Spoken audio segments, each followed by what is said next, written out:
It is good to be here, guys. I got some jokes coming up, but really, let me just one more time reiterate how much we're also thankful that you guys came out. Please give yourselves a round of applause for supporting this great cause. So many people to thank, all the sponsors, the people of Akumal. You guys are wonderful. All right, let's do this. And I'm looking out over the crowd, and I see a lot of male-female couples in their autumn years. So I imagine quite a few of you are married. A round of applause if you're a married couple, please. All right. Married couples love coming out to comedy shows because it counts as a date, but you are discouraged from talking to one another during the show. It's perfect, isn't it? I had to leave my wife to come here. I had to wake her up 2 days ago at 4 in the morning, and I said, sorry, baby, the Red Cross needs me. Implied El Carmen, that's just luck of the draw. If they needed help in Topeka, Kansas, I'd be going. But no, they need an Implied El Carmen, so I'm happy to be here. And I wouldn't be here if it weren't for my wife. You know, our wives, guys, right? They really, I think anywhere out there, you find a man struggling to do his best, you're going to find a good woman standing right by his side, whispering in his ear that he's a piece of shit. That's been my experience. The guy doesn't even need to be struggling for her to say that. It's the way it goes. I've been married for 15 years. I wouldn't trade it for the world. You know, I have single friends my age. They're running around in the bars, chasing after tail, living a life of desperation. I watch these guys get shot down by a different woman every night. No thanks. As a married guy, it is so nice to know that you have that special someone waiting at home to reject all your clumsy sexual advances. Because I would think hearing the word no come out of a new mouth every night, that would get depressing in a hurry, I think. But when it's the same woman night in and night out for 15 years, kind of comforting in a sad sort of way, I think. I know exactly where I stand, you know? Like, I don't know if familiarity breeds contempt, but I'm pretty sure it doesn't make her wet. I mean, after all, my wife, she's the person who knows me better than anyone. I can hardly blame her for not wanting to bang me. That makes sense, doesn't it? You break it down, why would you bang that person? And I don't begrudge my single friends their freedom. I really don't. Here's what I don't like, those single guys. I don't like it when you do somehow manage to convince a stranger to go home and sleep with you. You're a little too proud of yourselves the next day. You know, like you really pulled something off with a high degree of difficulty, you know? Like, I got friends that'll call me up the day after, it'll be like, oh, yeah, I scored last night, bro. That's how my friends talk, because I hang out with a lot of assholes, but that's a separate issue. But yeah, they're always saying, like, oh, I scored, you know why? Because I got mad skills in the game. I'm a player, baby. You know what I mean? I like crap. I always just say, settle down, hold your horses there, rookie. Because you're not a player, you don't have mad skills, you're not even in the game. Let's be clear, single guys. Picking up girls in bars is not the game. That is a no-contact intramural junior varsity scrimmage at best, okay? That's some Bush League stuff, if you'll pardon the double entendre. Marriage, punk. Marriage is the game. That's the big leagues, right, brother? That is interpersonal relations between a man and a woman at its highest competitive level. That's the show. And these single guys aren't you're not ready.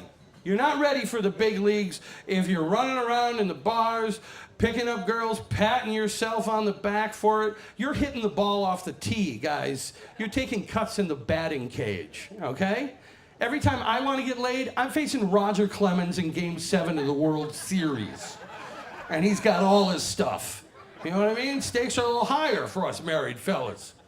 Every time I manage to get laid, it's like a triumph of the human will story. It is like the movies Hoosiers and Miracle and Rudy all wrapped up into one. It's inspirational, is what I'm saying. I bet you tear up at the end. I know I always do. Because it's not easy when you're married, guys. It's like trying to steal home from first goddamn base. Are you kidding me? Who am I, Willie Mays? I don't have those kind of wheels. And then these single guys want me to be impressed when they trick a stranger into going home with them using what? Using lies, low lighting, and alcohol? Bravo, Burt Reynolds. Real impressive. Rudolph Valentino. It doesn't impress me much. I've been married for 15 years. That's 15 years of my wife watching me get older, uglier, fatter, balder by the day, okay? You know, let's just say Cupid does not have a lot of those same quivers in his arrow when I'm going after some action. Like lies, I cannot use lies to get with my wife. She knows me too well. She knows that I tell everybody my favorite movie is Reservoir Dogs, so I seem like a cool guy. But that it's really the never-ending story. Right? And every time when that rock biter says, "They look like big, strong hands," I just weep. I weep openly, and that does not turn my wife on. Low lighting. Yeah, nice. Don't talk to me about low lighting. My wife has seen me sneeze naked. There's not a candle dim enough on this planet to make her unsee that.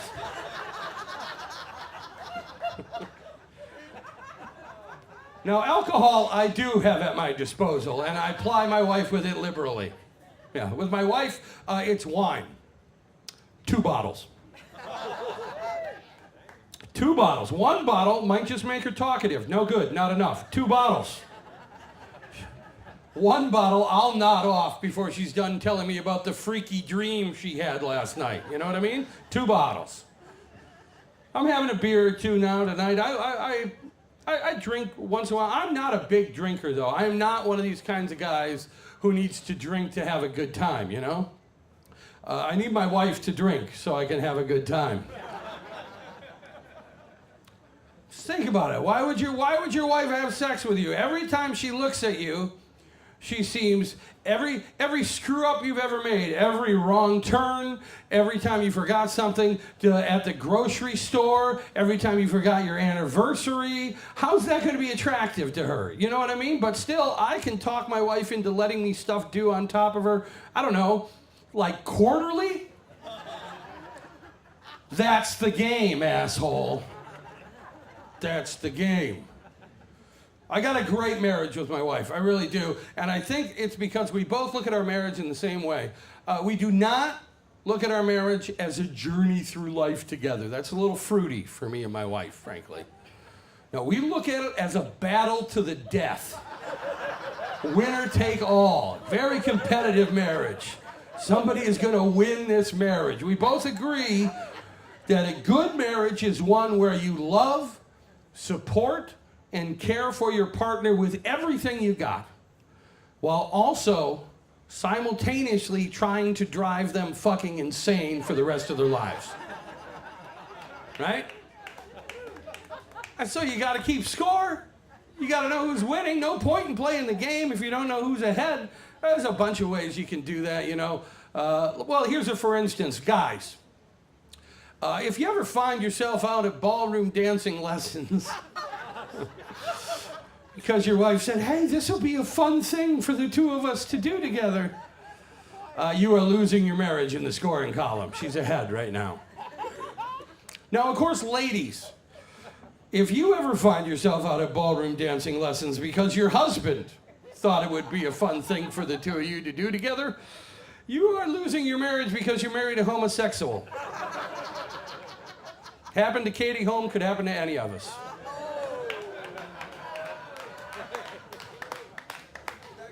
Thank you for the applause. I also heard some, like people are worried Tom Cruise is going to walk in, hear that joke, and get bummed out. He's not coming. He's not coming, guy. He's somewhere over on the Baja side blowing a dude. pretty sure. I'll tell you how my wife and I keep score in our marriage. Well, here's what I believe. I believe that one of the primary goals in marriage for women is to convince the man to give her babies. I think one of the primary goals for men in most marriage is to convince the woman into giving him blowjobs.